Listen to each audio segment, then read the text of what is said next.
আলাইকুম প্রিয় দর্শক, সবাই কেমন আছেন? ভালো আছেন? এখন আমি আমার পটলে বীজ দিয়েছি, দেখানোর চেষ্টা করছি। গাড়ি আখলাম, এখন যাবো আমরা কারপাইডাঙ্গার বাজার যাবো। তো ঘুরে দেখে যাই, দেখতে থাকেন। আসসালামু আলাইকুম প্রিয় দর্শক, সবাই কেমন আছেন? ভালো আছেন? আমার পটলের বীজ চলে আসলাম। পটলের বই আমি সবই ধ্বংস হয়ে গেছিলাম। মার্শাল্লাহ, দেশে এখন যে বীজটা উঠেছে, মানে ঘাস বলতে আর কিছু হবে না, মানে ঘাস একবারে ধ্বংস হয়ে যাবে। সবুজ ধ্বংস মানে একবারে ধ্বংস করে দেবে সব। দেখুন, আমি পটলের মাঝে মাঝে বস্তা দিয়ে তারপরে আমি এই করছি, বিয়ে দিয়েছি, কিন্তু দেখছেন গাছ গাছ হয়ে আছে, ঘাস একবারে ধ্বংস, সবুজ ধ্বংস, তো একবারে সবুজ ধ্বংস হয়ে গেছে। তো প্রিয় দর্শক, চাষি এখন বর্তমান যে ফর্মুলা আইছে, মানে জন লাগবে না, জন কম লাগবে। আগের মানুষ তো এইসব বীজটা ছিল না, এই জন্য ঘাস হইতো। এখন তো ভুঁই নেড়ানো লাগে না, না নেড়ে কিন্তু যে সব বীজ উঠেছে, এই বীজ মেরে দিলেই কিন্তু তোমার ঘাস থাকবে না। দেখছেন কি অবস্থা হয়েছে? একদিনই সব ধ্বংস করে দিয়েছে, সবই ধ্বংস, তো সবই ধ্বংস করে দিয়েছে।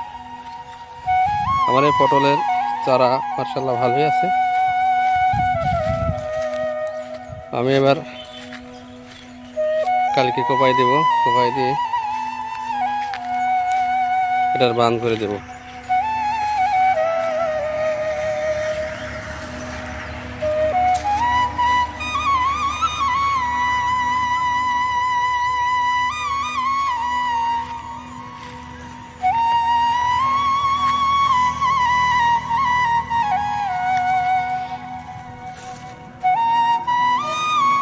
কি অবস্থা ঘাসের!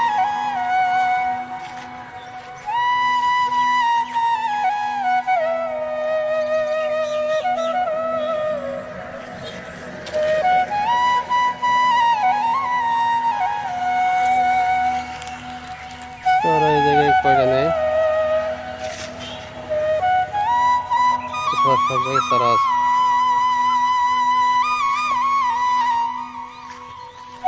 ঘাস ওপরে বন্ধ ধ্বংস হয়ে গেছে, সব বেয়ে দিয়েছে, সব পুড়ে গেছে। যেমন আগুনে পুড়ে যায় সেইভাবে পুড়ে গেছে গাছ, সবই ধ্বংস, তো সবই ধ্বংস করে দিয়েছে একবারে। মার্শাল্লাহ, পটলের চারা হেবি সুন্দর আছে। ওর মধ্যে আর ছোটরা এর পটল চারা সুন্দর আছে।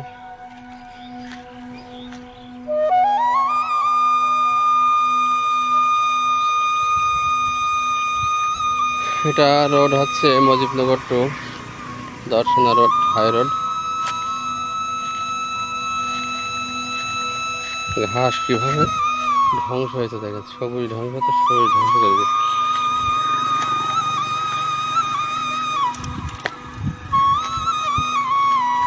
তাহলে সবুজ ধ্বংস, এগুলো মরেনি কেন? এগুলো দিলাম।